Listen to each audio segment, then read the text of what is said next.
going into our third session of our Tuesday mornings, looking at the true cause of disease. We've looked at our cycle of life, or carbon cycle, and also having a look very clearly that the germs aren't causing the disease, they're the result of something. And that's why Ellen White says in page 127 of Ministry of Healing, in case of sickness, the cause should be ascertained. Well, how do you ascertain the cause? You ask questions. You ask a lot of questions. And remember what we're looking at? History. We're looking at symptoms. But of course, you're not going to get the response till you start advising or implementing different things. And as you do the history, what's your guideline? Your guideline is the 8 laws.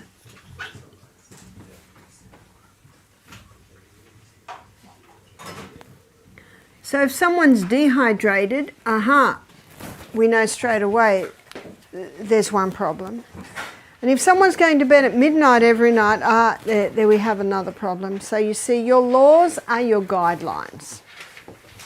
And when I first started doing this, my husband wanted to start his own health retreat, and I am a mum homeschooling with kids, and I'd helped other mothers because I'd been, using natural remedies on my children for a while.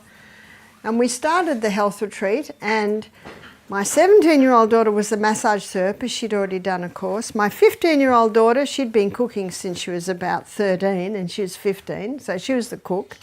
My husband's daughter, Michaela, she's a very good typist. So at the age of, I think it was 12, she became Michael's secretary. And our 3 boys, who were 11, 13 and 14, they were the gardeners. So we had a team. And the good thing about having the kids as the team, you don't have to pay them at first.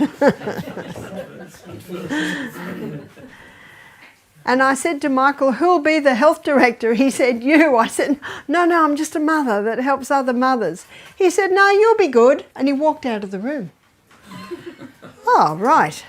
And I know that all God's biddings are his enablings. And whatever he asks you to do, if you do it with an open heart, a teachable heart, a humble heart, he is able. In fact, he is able to do exceedingly abundantly above all that we ask or think, according to the power that worketh in us. And so that's how I started. And I really did not feel that I knew much at all. I didn't feel at all qualified or able to do this. And so when I would consult, that's how I would consult. I would go through their history, ask them about their childhood, ask them what their symptoms were, and then little by little go through the laws. How much water do you drink? And by the time you've done all that, you start to get an idea of why the problem is like that. And so what I've always done is the glaring problems that you deal with them. There's your symptoms. Your symptoms. That's what. And as we go through this medical missionary training school, I endeavour to say that all your questions will be answered, and we will pack that out, and you'll see it in more detail.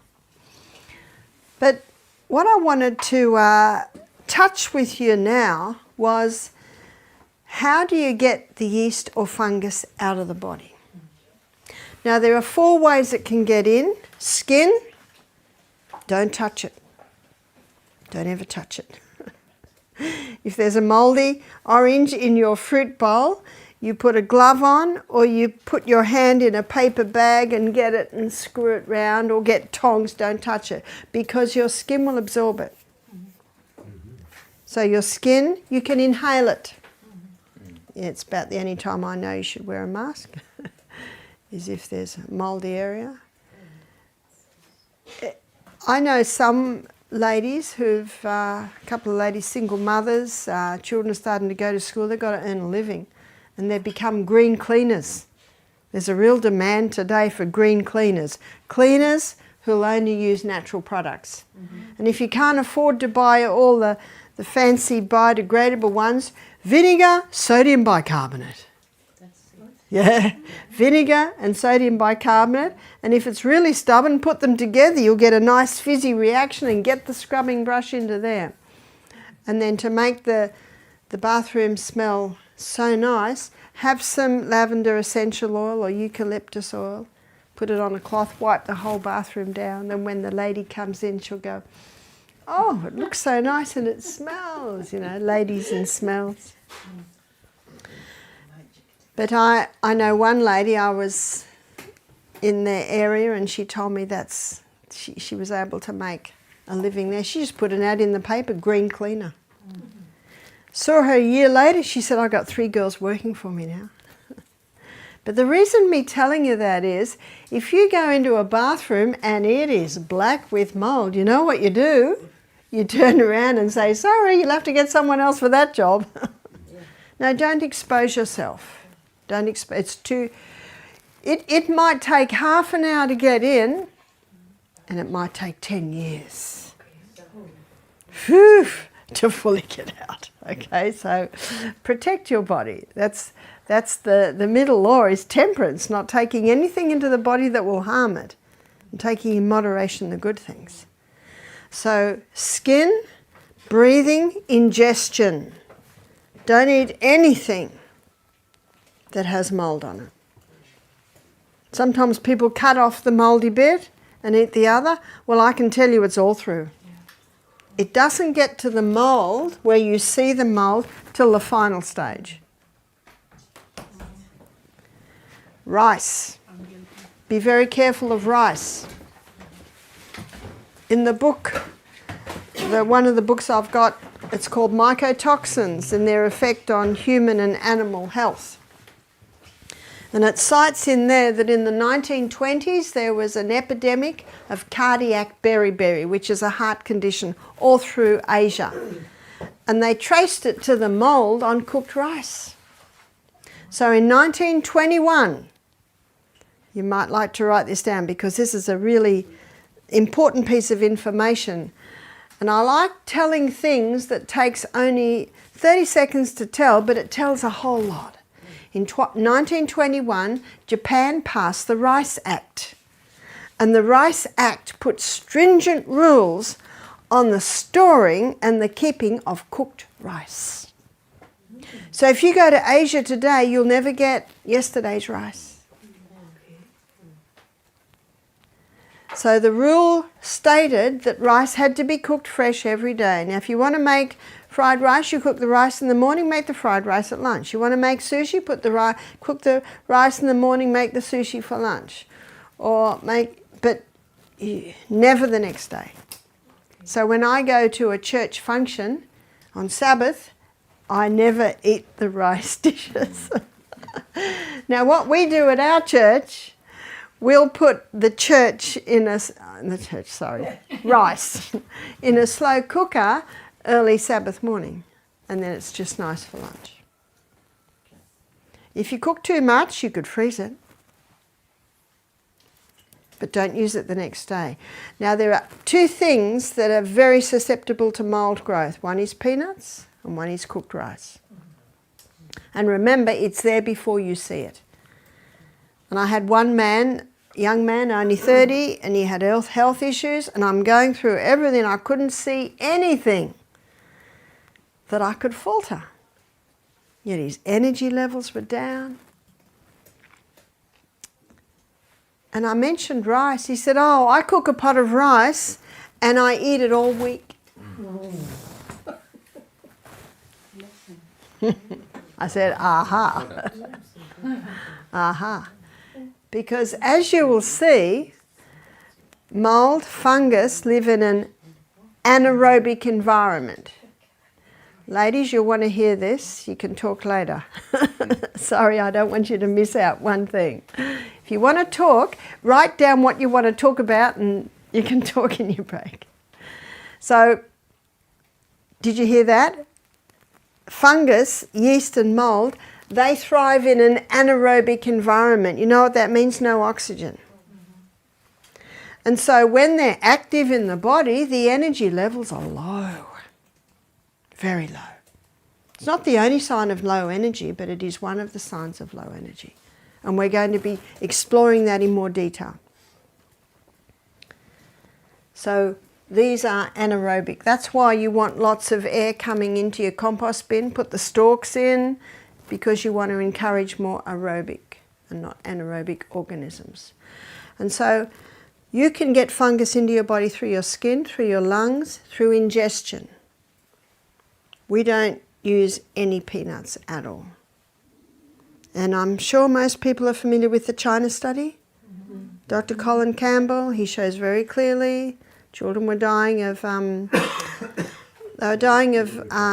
liver cancer between the ages of 8 and 10 years of age.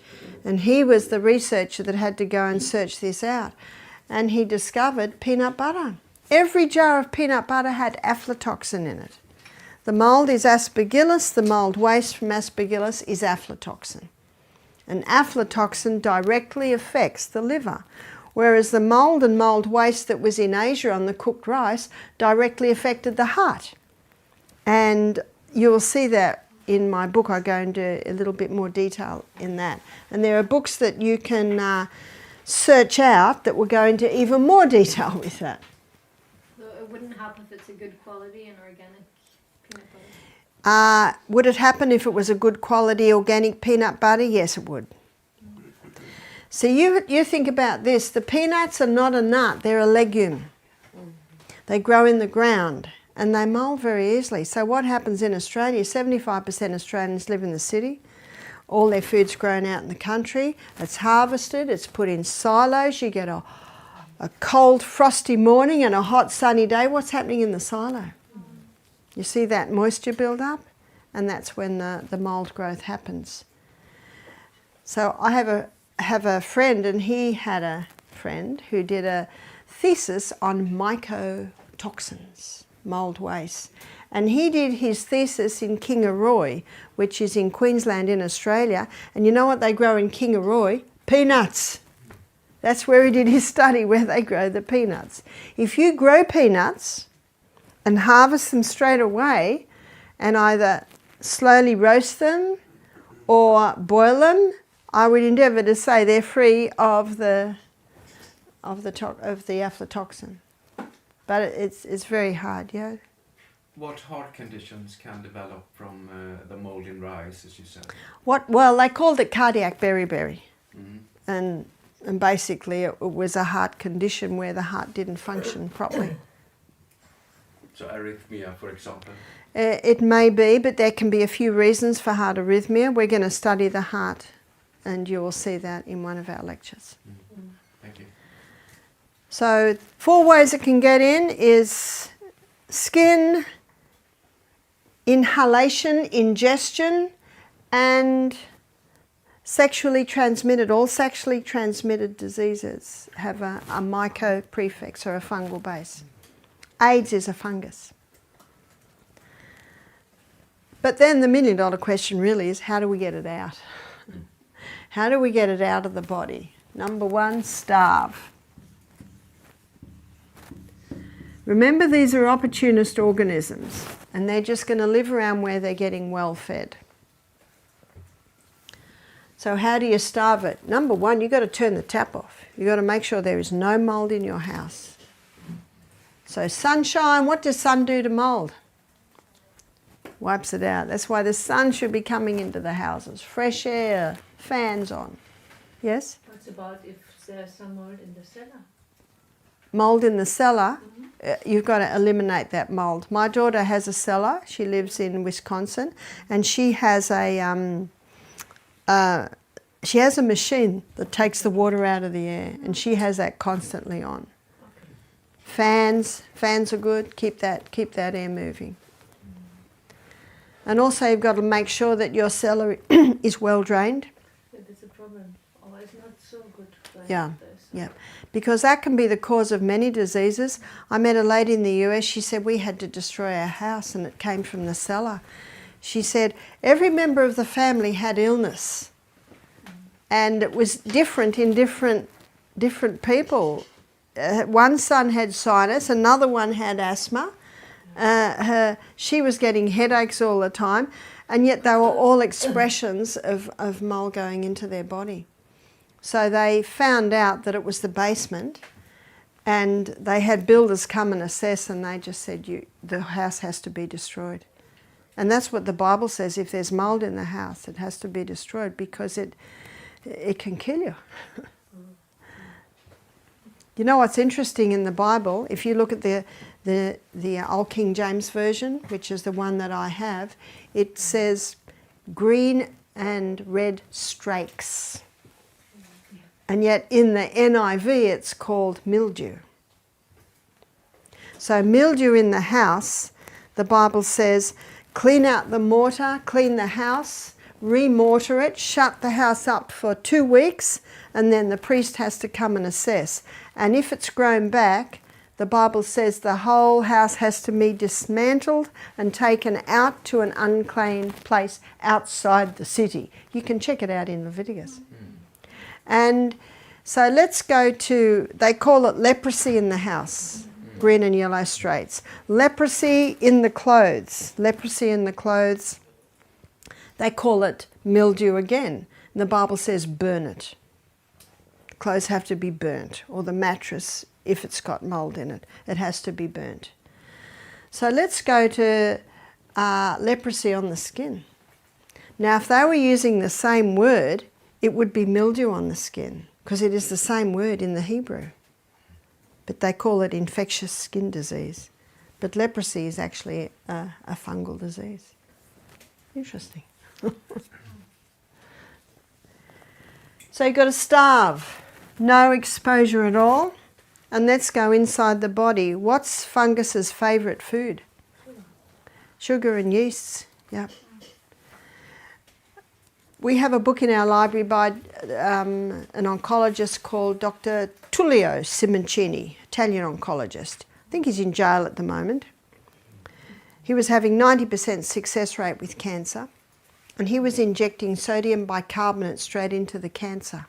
You see, sodium bicarbonate is alkaline, and when you inject sodium bicarbonate, it gives a wave of alkalinity, and cancer loves an acid environment and it can't survive.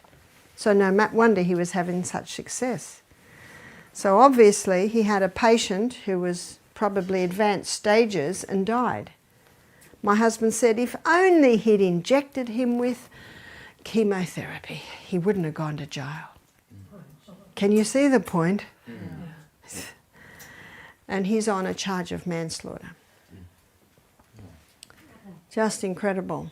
But his book, because that's one of the complaints about me, is that I quote a disgraced oncologist, which is Dr. Tullio Simoncini.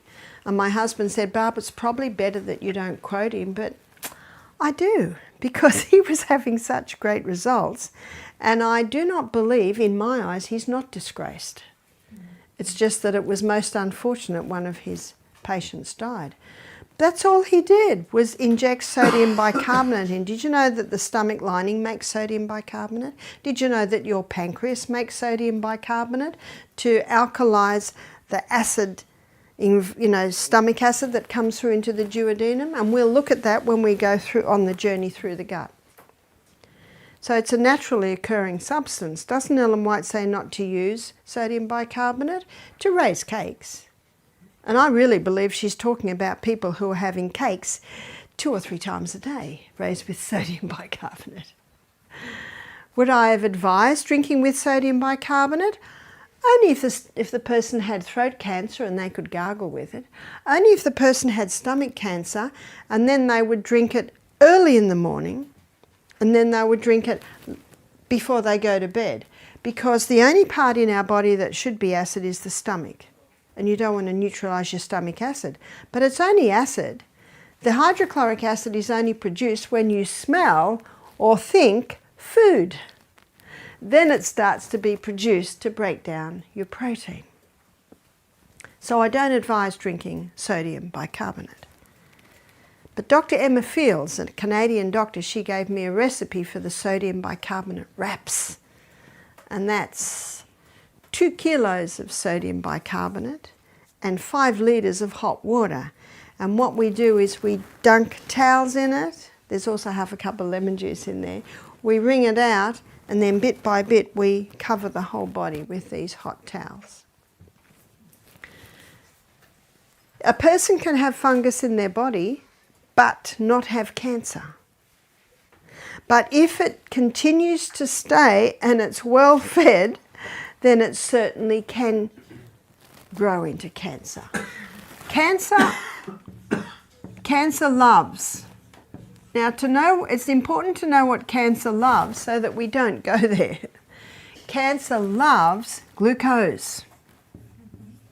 So when we get someone wanting to conquer cancer, we give them a very low glucose diet. No fruit, no honeys, no even natural sugars at all. What do they eat? Lots of vegetables, lots of legumes, nuts and seeds. All of those foods are very low glucose. And that helps to starve it, because cancer cells consume 15 times the glucose of any other cell. A lady contacted me and she said, Barbara, did you hear that they're doing research in America at the moment showing that cancer cells consume 15 times the glucose? Cancer cells thrive in an anaerobic. So cancer loves an anaerobic environment. And you know what my response was to her?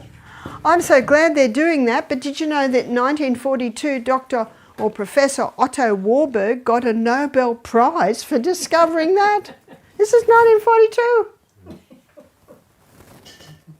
But you probably know that when the Rothschilds and the Rockefellers came in and funded the cancer research to go to chemotherapy, radiotherapy, and surgery, then a lot of things were lost then.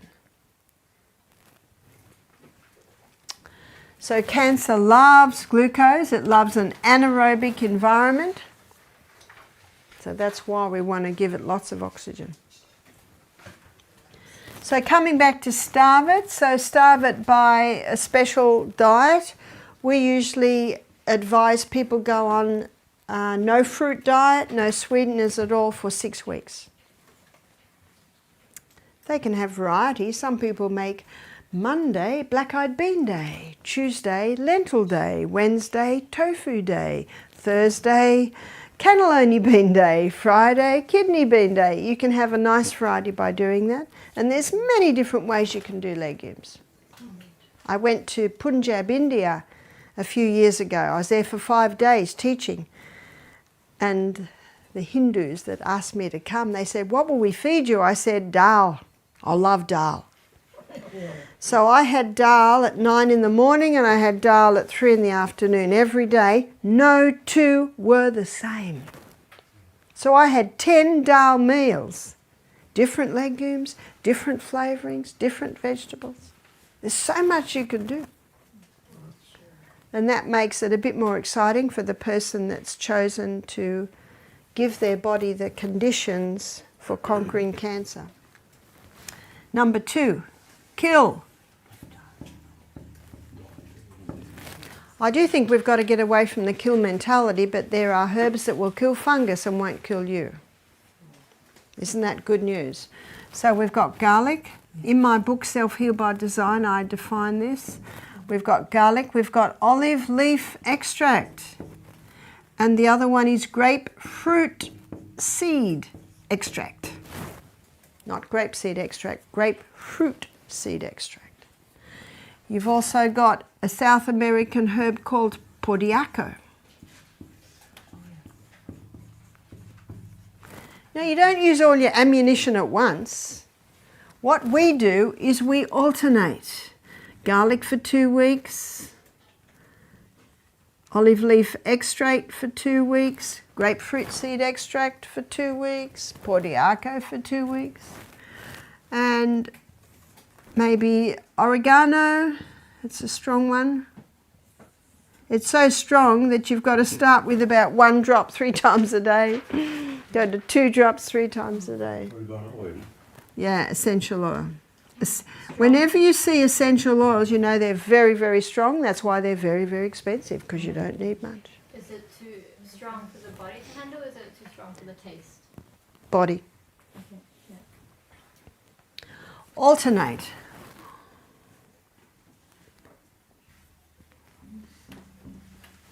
That's what we usually do. So these herbs will kill fungus and won't kill you. Number 3, alkalize. Because cancer loves acid. And we will be defining acid alkaline in another lecture. I have many books in my library of people who've conquered cancer, and I like to look at the common denominators, because some people advise apricot kernel seeds, some people advise IV vitamin C. You know, there's a whole lot of different treatments. There's fever treatments, and it can get very confusing. So I like to go to the common denominators. These are the common denominators. Cancer loves glucose, it loves an anaerobic environment, and it loves acid. So we want to do what cancer hates. So what does cancer hate? Cancer hates alkaline. Cancer hates oxygen. And cancer hates low glucose.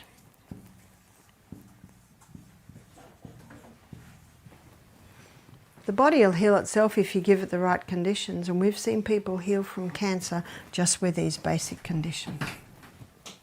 So how do we alkalize? Green drinks. Now, do you remember I said don't drink sodium bicarbonate. It's not going to alkalize your tissues. It only alkalizes what it touches. So if you've got stomach cancer and drink it, it'll alkalize that. And if someone's got colon cancer, they can have an enema and put it up there.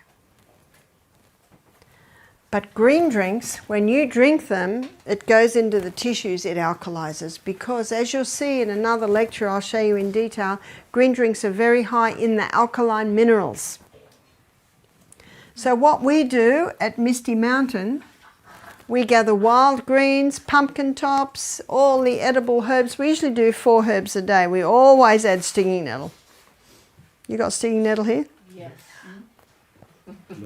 It's got more minerals than most. Yeah. The good news is you don't have to eat it raw.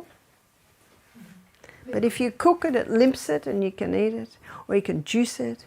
We blend it with water and strain it. We always put a lot of mint in so it tastes a bit better. It's like drinking liquid grass. You strain it so you're just drinking the liquid. And we make it fresh every morning. So it really hasn't, deteriorates if you keep it too long, yes? How much should you eat? Should you drink from that? Well, what we advise our people who are coming to conquer cancer is on the juicing days they have 4 glasses, and on the eating days, so they can get everything in, it's usually 3 glasses. That's for a whole day. And that's 3 glasses. That's 250 ml. Are you ml? Or ounce? Ml, 250 ml. They're 250 ml glasses. The other we do, and not everyone has this, but by God's grace we have one at the moment. It's a hyperbaric chamber. And a hyperbaric chamber puts oxygen under pressure.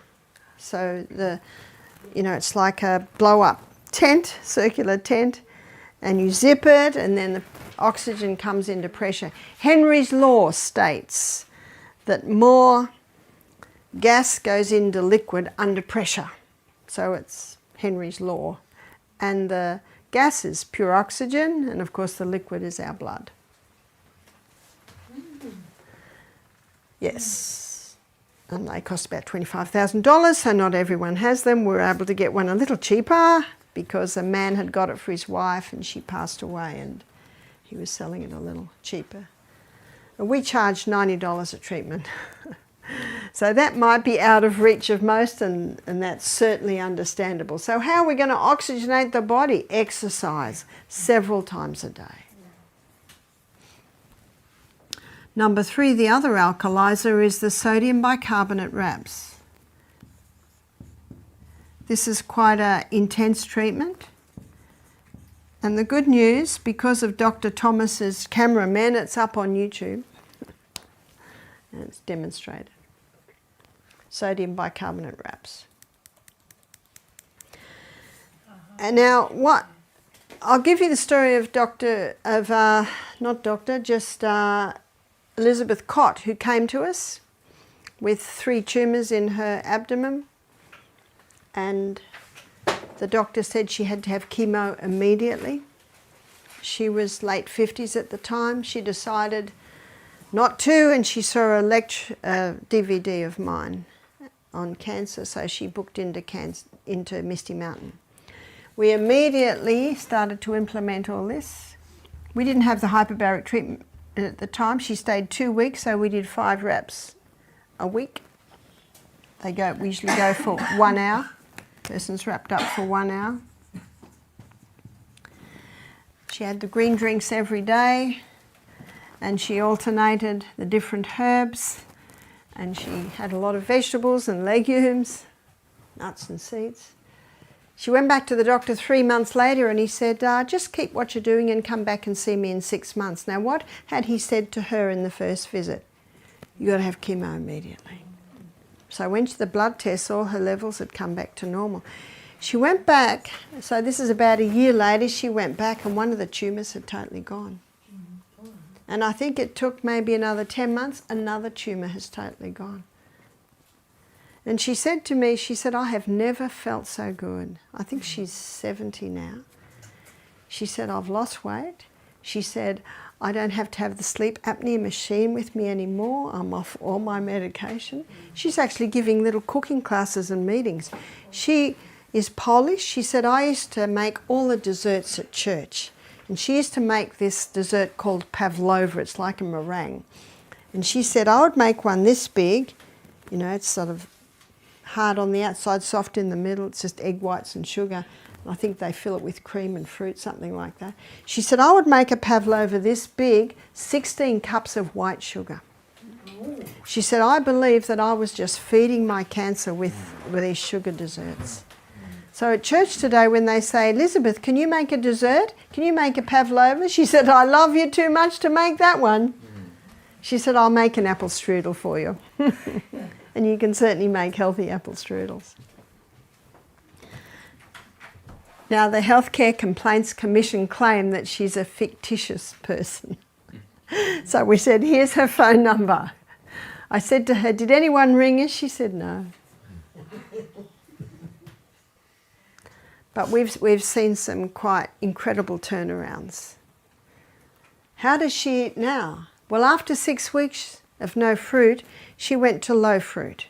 She went to just grapefruit and maybe Granny Smith apples.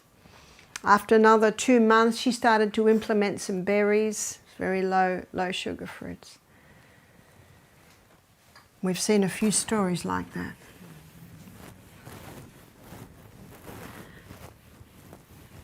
So when I was at the retreat in England, they said, you know, it's against the law to treat cancer. Well, we never treat cancer. Can you see that? You never treat it. All you do is teach. You're just saying the body's amazing. If you give it these conditions, it responds. That's all you're saying. So you can never be taken down. The only reason I was really banned is because of my husband's political party. We realise that now. They had an agenda. Even though they found nothing wrong, they'd obviously got orders to take me down. So that's what happened. But I think you'll be safe because your husband's not Michael O'Neill.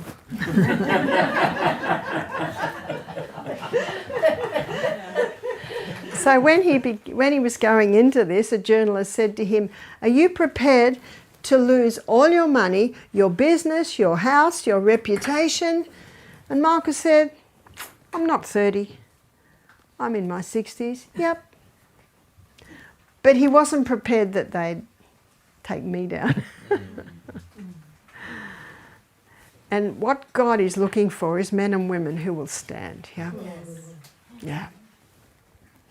So one of the most powerful ways to stimulate a healing response in the body is to stop eating. So at our retreat, we always do 2 days on juices. We found it's much better for rapport with the guests, for everything, if when they come, you have a nice meal.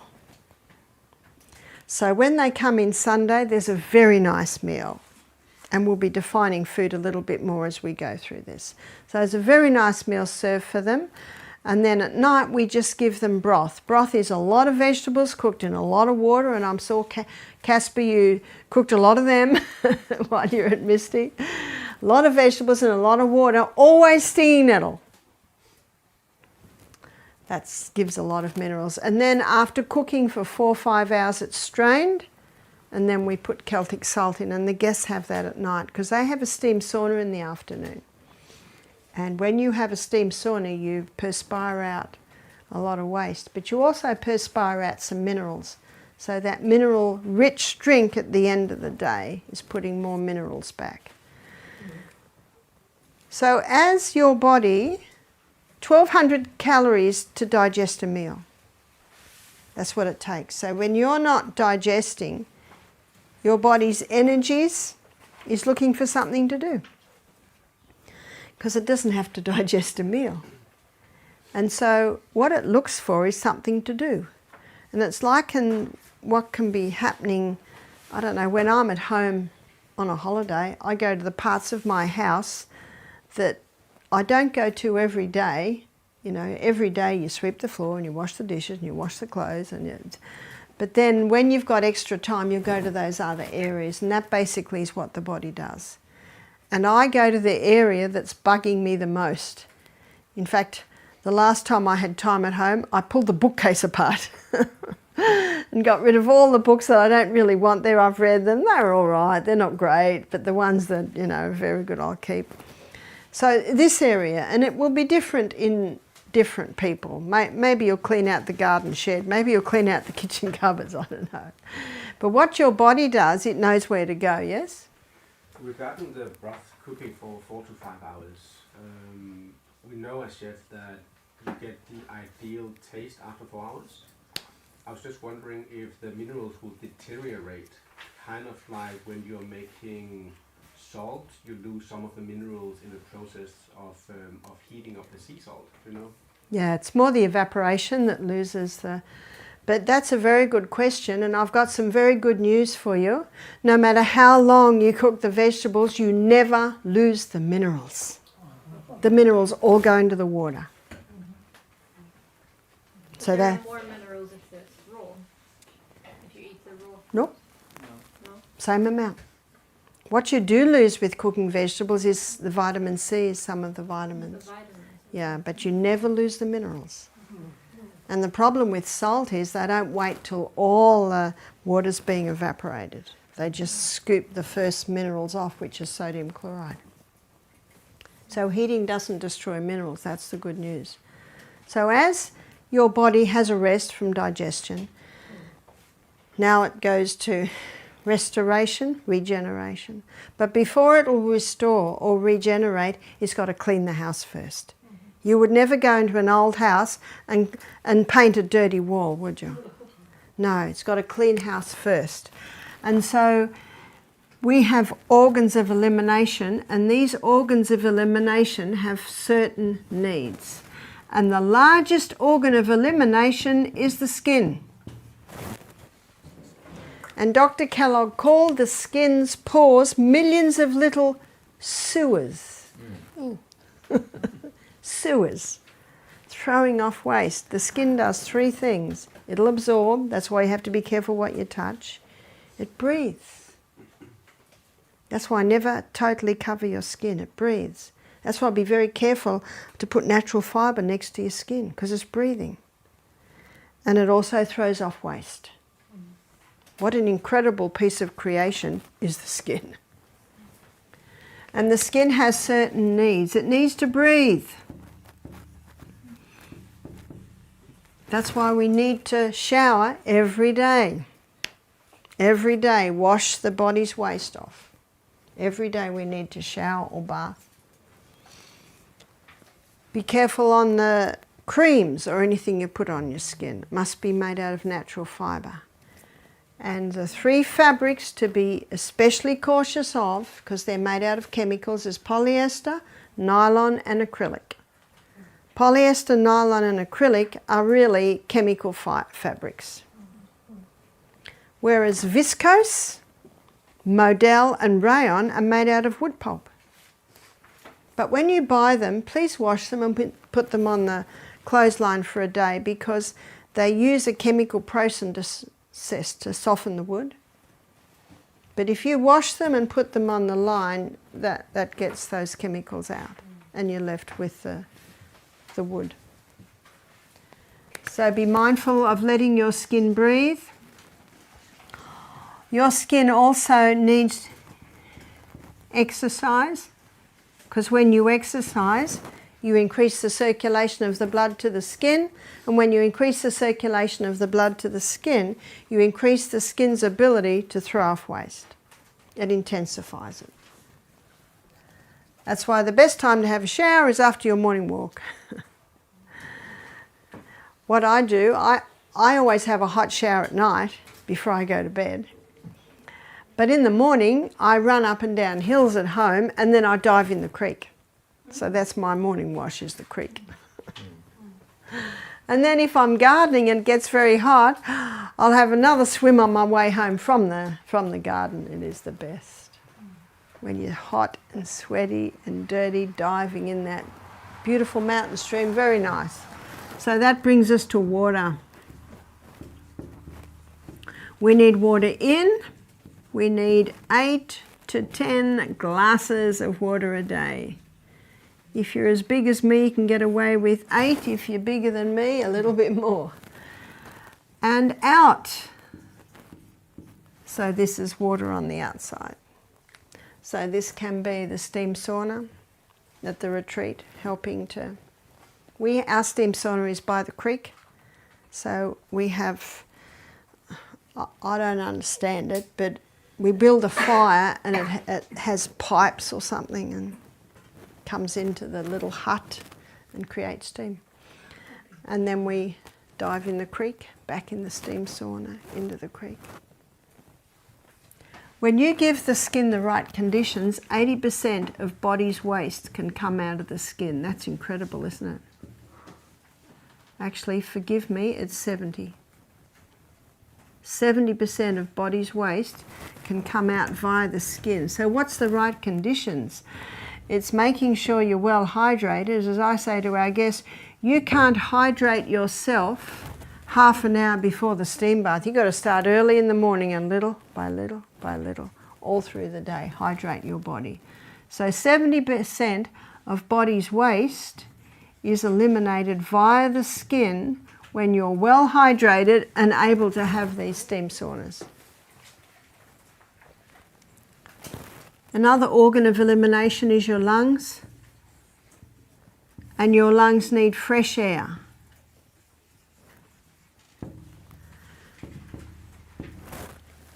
Obviously, out here, there's lots of fresh air because those trees are giving off oxygen. So you've got to be careful in your house. Investigate your pillows, your mattresses. You see, when you buy a pillow today, it's got a date on it. Because when people perspire at night, it'll often go into the pillow, and that can be a breeding ground for mould. So try and put your pillows in the sun every wash day. And we should be washing our sheets weekly. Every week we should wash our sheets. And the sheets should be natural fibre. I bought some sheets recently. They're very nice. They're 50% Linen and 50% modal. Oh, they're very nice sheets. I'm always looking for good sheets on special because they can be very expensive. So cotton sheets, of course, are great. So make sure natural fibre in your bedding. So try and have wool blankets, feather blankets. We have also wool quilts on our guest beds. So be careful of that because all this can affect your breathing fresh air in at the night. And if there's carpet in the bedroom, that should be ideally vacuumed a couple of times a week. Not many people pull their bed out and vacuum a couple of times a week. Now, if you had a bed that had wooden floor, you look after 4 days, there's dust building up under the bed on the wooden floor. Well, that dust is building up in the carpet. You just can't see it because it's in the carpet. So all of these things are affecting your fresh air. Lungs also need you to exercise. Now, this piece of information I'm about to give you I got from an anatomy and physiology book, and I think it's a very important one to give your guests. Right at the moment we're breathing in 500 mil and we're breathing out 500 mil. But when you exercise, when you get to breathing very deeply, because you've just got to the top of a hill, or even halfway up a big hill, you're breathing in 3,600 mil of air and you're breathing out 3,600 mil of waste. What a difference.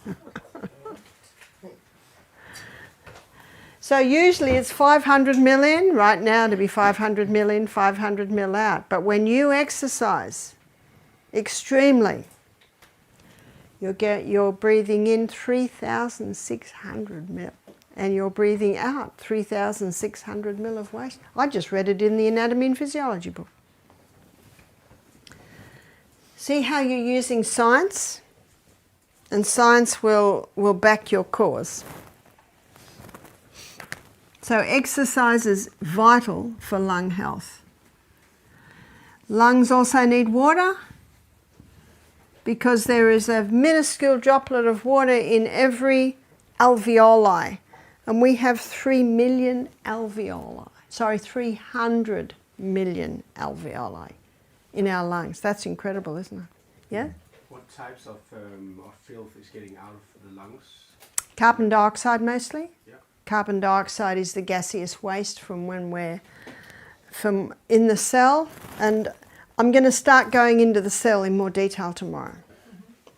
So in the cell, you will see that glucose and oxygen combust together, giving off carbon dioxide waste. So it's mostly carbon dioxide that's coming out.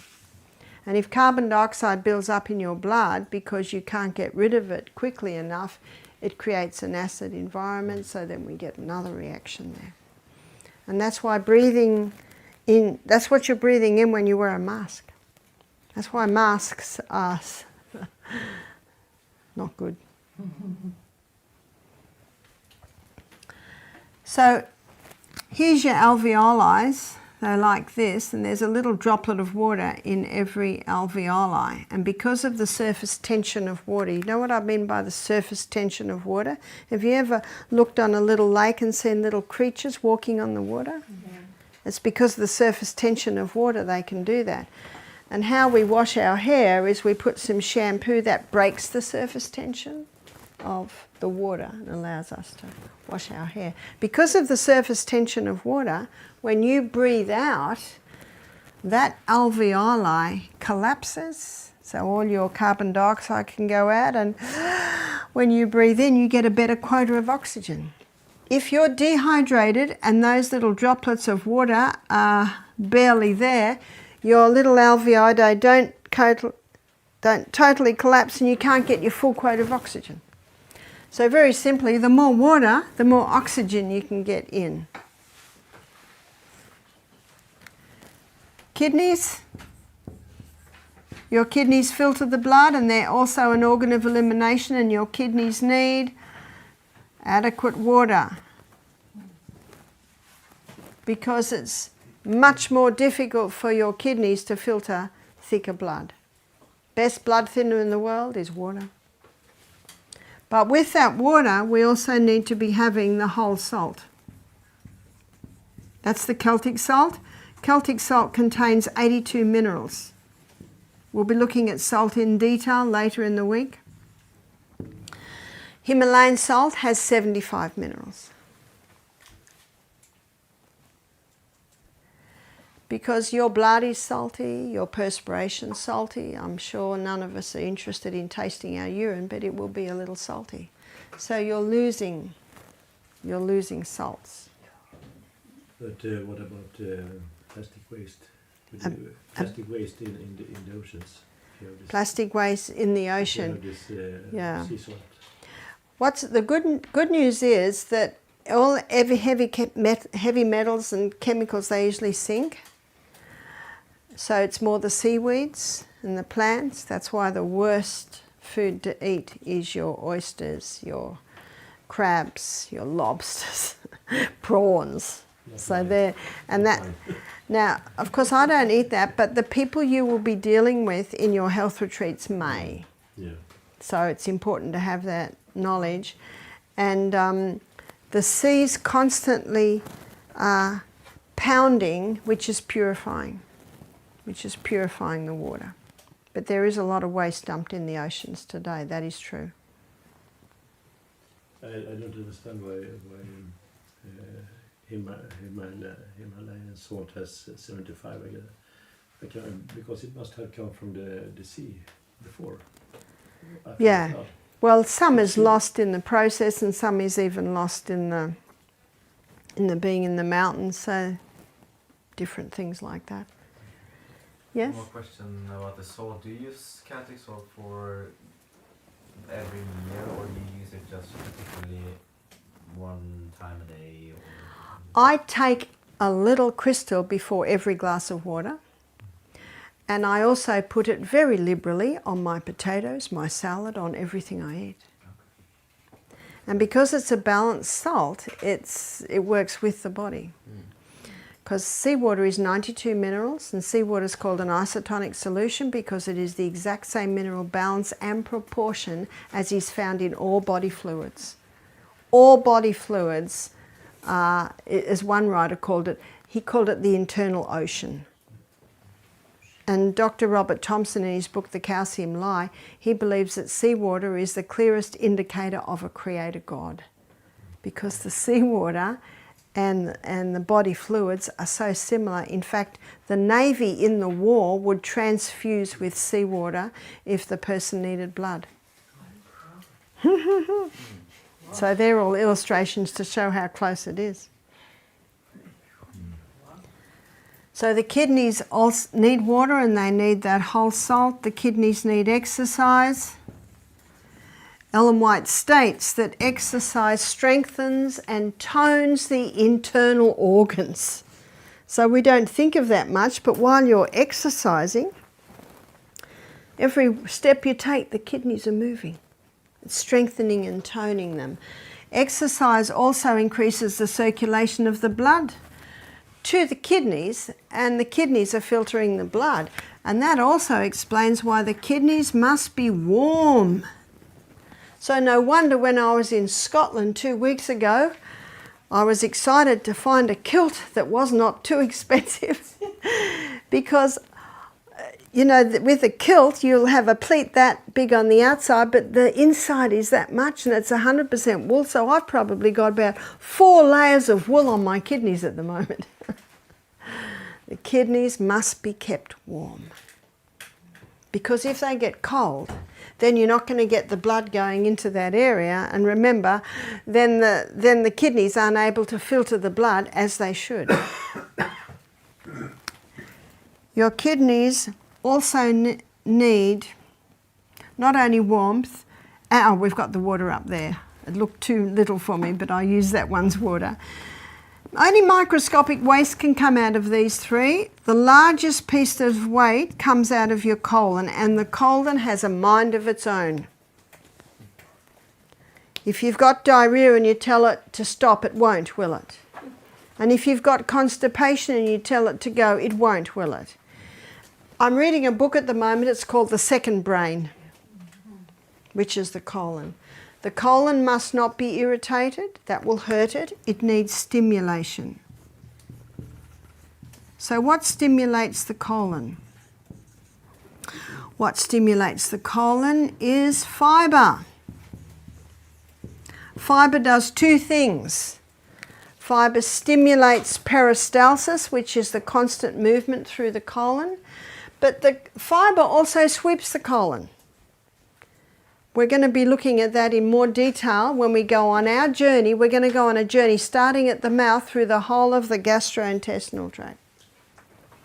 Proverbs 14 verse 6, that's Proverbs 14 verse 6 says, "A scorner seeketh wisdom and finds it not, but knowledge is easy to him that understands." And that's why I believe as medical missionaries we need to show the people how the different organs work, because when you know how they work, you automatically have the knowledge on how to treat them. So if you look at the structure of the colon, I'm going to be drawing a big gastrointestinal tract for you when we do the gut. It has all these grooves in it and they need to be swept, and fibre sweeps it. So the fibre in food is not digestible. It's a leftover from digestion and it has a purpose. And the highest fibre food really is your vegetables. Your vegetables. Fruit, of course, has fibre too. But remember this, and I think you'll want to write this down. Vegetables are high in fibre, high in minerals, low in sugars. Fruit, high in fibre, high in sugar, low in minerals. Can you see the difference?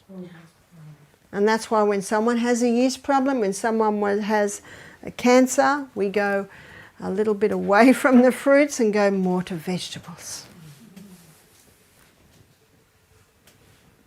So that you've always can answer why. Why are these things so, yeah? Ellen White talks about having a fruit cleanse. Yes, But yeah. as far as I remember, it's in connection with over brain work. Too much brain work. Yeah, over brain work, yeah, a fruit cleanse would be good, but if that person's got a yeast problem, it's not good. They can go to the savoury fruits. You know what the savoury fruits are?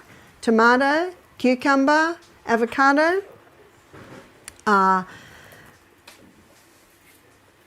aubergine or eggplant, zucchini, pumpkin. So they have high fibre and they're classified as fruit because the classification of a fruit is it has its seed in it, but they're what we call savoury fruits. The reason why fruit and vegetables don't mix well is because the vegetables are low sugar and the fruit are high sugar. So you get a bit of a war going on there. But those savoury fruits, the good news is they can go with vegetables and they can go with fruit. And the only reason they can go with vegetables is because they're so low in sugars. Traditionally, it has been acknowledged that the fruit are the cleansers and the vegetables are the healers. But we have got so many health conditions today that require less sweet. The diabetic does well with less sweet. The person who's overweight does best with less sweet. The cancer patient does better with less sweet. The person with the yeast problems does better with less sweet. Can you see that? And what about the vitamins? Do we not need the vitamins? Oh, we do need vitamins and they are in abundance in the vegetables. We're going to have a question session in a minute. So the colon needs fibre to be swept and to stimulate peristalsis. The colon also needs water. One of the main functions of the colon is to take water out so stools are formed. Because when the contents of the gut goes into the large intestine, it's liquid. It's like what we call diarrhea. But as it goes through the ascending colon, transverse colon, descending colon, water's taken out, so stools are formed. So if a person's dehydrated, more water can be taken out than should be taken out. Then you're left with rabbit pellets and cement. Is that right? And when we go on our journey through the gut, we'll explore constipation and we'll explore irritable bowel, Crohn's disease in more detail. What the colon also needs to be an effective organ of elimination, it needs exercise. Exercise moves the colon. Exercise gently massages the colon. And exercise increases the blood supply to the colon. So exercise is vital. Colorectal cancer is about number 2 killer in America today. This is in a nation who don't hardly eat any fibre, who drink sodas and teas and coffees instead of water, who rarely exercise. So no wonder. And something else that stimulates the colon is laughter. Proverbs 17:22 states that a merry heart doeth good like a medicine, but a broken spirit dries up the bones. I'd like to say a broken spirit can dry up the colon. You know, children laugh 125 times a day, so should we. Teach yourself to laugh more. My little grandson was going to bed one night. He was 3, his name's Sonny. And he called Mum back. And she said, "What is it?" He said, "I've just found a new laugh." She said, "What is it?" And he went, that was his new laugh. So he's still making people laugh. But the colon also needs the proper position.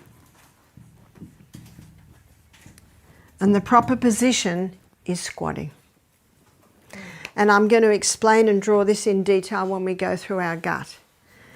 But when I went to Singapore, when I went to Africa, when I went to India, when I went to Malaysia, you'll find there the European toilets, which you sit on, and then there's the local toilets, which is a hole in the ground.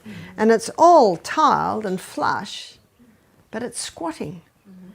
And the science today shows, where's our BHSC method? History shows us this.